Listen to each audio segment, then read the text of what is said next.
अऊज़ु बिल्लाहि मिनश शैतानिर रजीम बिस्मिल्लाहिर रहमानिर रहीम अल्लाहुम्मा सल्लि अला मुहम्मद व अला आलि मुहम्मद। जी दोस्तों, अस्सलाम वालेकुम व रहमतुल्लाहि व बरकातहू। मैं अपने चैनल पर अपने तमाम नाज़रीन को और अपने तमाम दोस्तों को खुशामदीद कहता हूँ, और मेरी ये दिली दुआ है कि अल्लाह पाक मुझ पर, आप पर और हम लोगों पर, पूरी उम्मत मुस्लिमा पर अपना ख़ास रहम और करम नाज़िल फरमाए।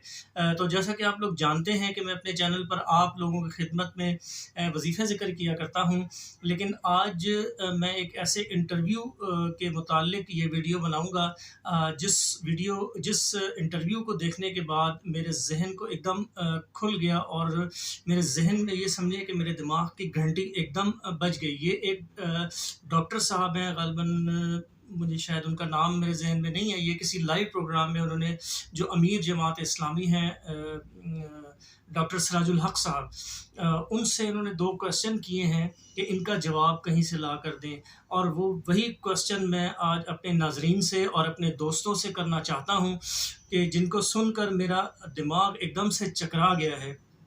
तो आज मैं अपने दोस्तों से उसका जवाब तलब करना चाहता हूँ।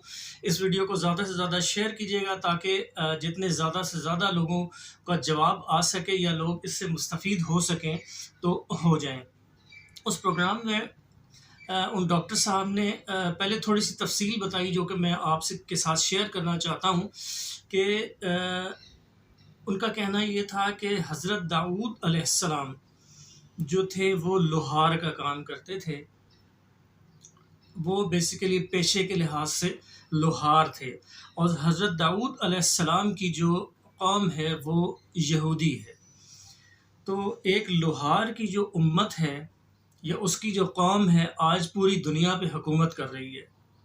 इसी तरीके से जो हज़रत ईसा अलैहिस्सलाम की जो कौम है, जो ईसाई जिनको हम कहते हैं, वो भी पूरी दुनिया पे हुकूमत कर रही है, और देखें वो कितनी तरक्की करके जा चुकी हैं। और जिस नबी आका अलैहिस्सलातु वस्सलाम के हम उम्मती हैं, उनको ये दोनों कौमें, बल्कि तमाम आलम इनको सादिक और अमीन जानता था। ना सिर्फ जानता था, ना सिर्फ कहता था, बल्कि दिल से भी उनको सादिक और अमीन समझता था और जानता था, और इसका इकरार भी करता था।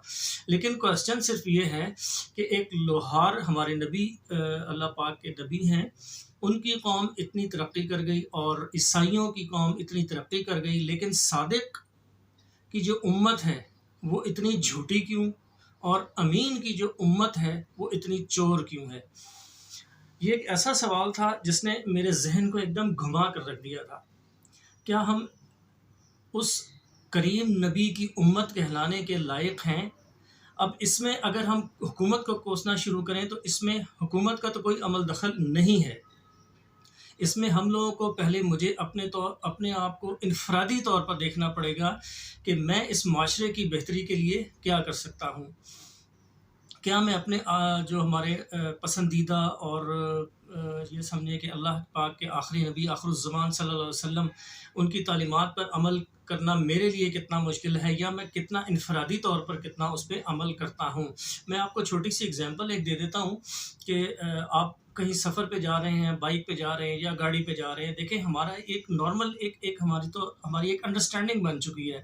जब कोई पुलिस वाला या कोई आपको चौकी पे हाथ देता है या रोकता है, तो पहला क्वेश्चन या पहला ख़्याल जो आपके ज़हन में आता है कि यार 50 रुपए दो, जान छुड़ाओ। ये एक इंडिविजुअल का नहीं, as a whole, as a society में हमारा, ये समझ लें कि हमारा बिहेवियर है। तो इसकी वजह से ये समझें हमारा मुआशरा जो है इंतशार का शिकार है। तो जहाँ तक मैं ये समझता हूँ कि हम लोगों ने शुक्र करना छोड़ दिया है और क़नाअत करनी छोड़ दी है। तो एक छोटी-सी एग्ज़ाम्पल ले लें, आपका कोई शख़्स कोई काम कर देता है और आप उसका शुक्रिया अदा नहीं करते, या किसी का आप काम कर देते हैं, वो आपका शुक्रिया अदा नहीं करता, तो आप दिल में सोचते हैं कि यार ये अजीब इंसान है यार, इसको मैंने इतना फ़ायदा दिया, इसको फैज़ दिया, इससे शुक्रिया के 2 बोल भी नहीं बोले गए। अल्लाह ताला को हमारे शुक्रिया की ज़रूरत नहीं है, लेकिन अल्लाह पाक फ़रमाता है कि जब तुम शुक्र करोगे तो मैं तुम्हारी नेमतों को बढ़ा दूँगा। तो मेरी मेरी नज़र में इस मसले के 2 हल हैं। एक तो शुक्र करना सीख जाएँ, और एक क़नाअत करना सीख जाएँ, फ़कीरी इख्तियार करें। अब फ़कीरी से ये मकसद नहीं है कि फ़कीर आप समझ लें कि ये मांगने वाले को इनको मैं फ़कीर गर्दान रहा हूँ, लेकिन फ़कीर जो है ना बेसिकली वो 4 अल्फाज का मजमुआ है। फ़े, क़ाफ़, ये और रे। फ़ाक़ा, क़नाअत, याद इलाही और रियाज़त। फ़कीरी इख्तियार करें और अल्लाह का शुक्र अदा करना शुरू करें। तो आप देखें इंशाअल्लाह हमारे अंदर ऐसी तब्दीलियाँ पैदा होना शुरू होंगी इंडिविजुअली कि जब हम उसको इंशाअल्लाह अपनी सोसाइटी पे इम्प्लीमेंट करेंगे तो इंशाअल्लाह इसके बहुत अच्छे नताइज आएंगे। इसके लिए एक छोटी सी आपको एक मैं टिप भी दे दूं कि नमाज इंशाअल्लाह हम सारे पढ़ते ही हैं, अल्हम्दुलिल्लाह हम लोग कलमा गो मुसलमान हैं और हमें अल्लाह पाक की तरफ से तोहफे में ये नमाज दी गई।